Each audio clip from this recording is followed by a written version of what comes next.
let us be under no illusion. Northern Ireland is facing extremely challenging fiscal and economic times.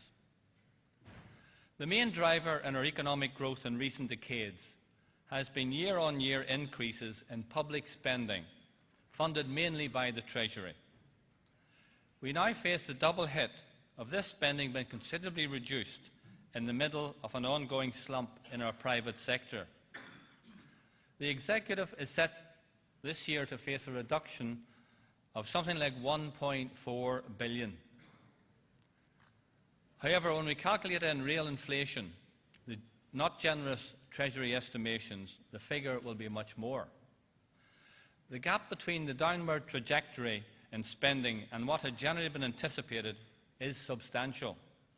This will have an impact on jobs, public services and our economic future. Families and individuals are concerned in this. They are worried about jobs, health and education. It is our job to create new options for the Executive and the private sector. We have an economy that is surviving on public sector investment and a low-cost private sector. The public sector will inevitably be reduced, whilst the concept of a low-cost private sector is becoming less tenable. As world markets shift ever eastwards, and the ability to make grant payments to attract companies here will imminently diminish due to changes in EU rules, we need to do something different. At present, the private sector lacks the critical mass to compensate for the reductions to our block grant. This is why the debate on devolving the power to reduce corporation tax is so crucial. I will admit that I have reservations concerning the cost to the Executive and the potential for displacement. However, to do nothing is not an option. The possibility of targeting a corporation tax reduction must be explored. The banks and utilities currently create the greatest corporation tax revenue in Northern Ireland. The possibility of excluding these large and stable companies from any reduction and focusing on small and medium-sized enterprises and inward investment must be investigated. Rewarding job creation and innovation should be the guiding principles of any reduction. A reduction in corporation tax has the potential to attract business to Northern Ireland, to stimulate investment and create spin-off businesses for local companies and service industries. In effect, it can provide the dynamism that is currently lacking from our private sector. However, the dynamism is not lacking because of lack of effort or talent. We have some fantastic businesses in Northern Ireland, a wonderful education system, despite Ms. Ruan, and some world-class infrastructure. Under the current model for developing our private sector, we will not fully maximise our potential. Ideally, it is not the role of government to micromanage the economy, pick winners or prop up businesses.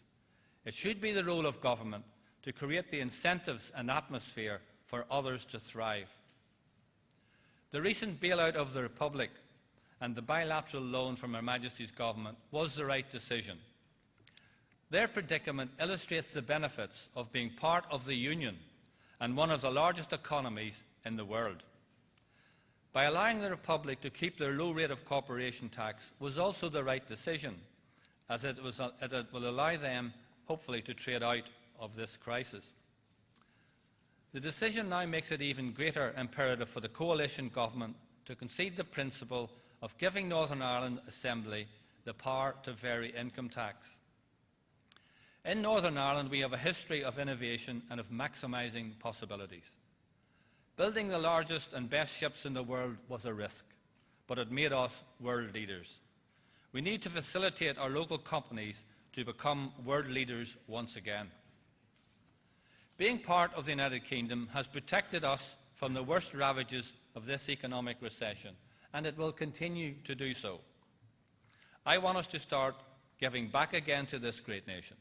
I want us to give more employment to local people in better paid jobs. And I want us to maximise our potential. The ability to vary corporation tax may be the thing that allows us to do all these things. But would cutting corporation tax alone rejuvenate an economy that has not closed the prosperity gap with the rest of the UK, despite over 50 years of various economic policies.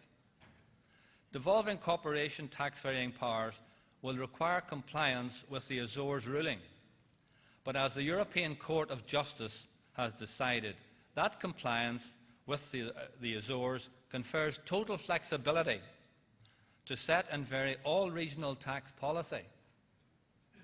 Why should the Executive agree with the Treasury to voluntarily restrict itself to solely cutting corporation tax when full tax varying powers available under Azores could match or better the Republic's R&D and intellectual property incentives that have attracted leading international pharmaceutical and healthcare companies to the south?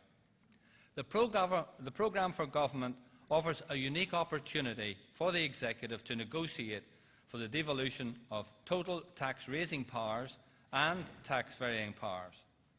Why should we settle for corporation tax alone if full fiscal flexibility could be gained and profitably employed to rebalance the regional economy? I have pleasure in seconding the motion. Thank you.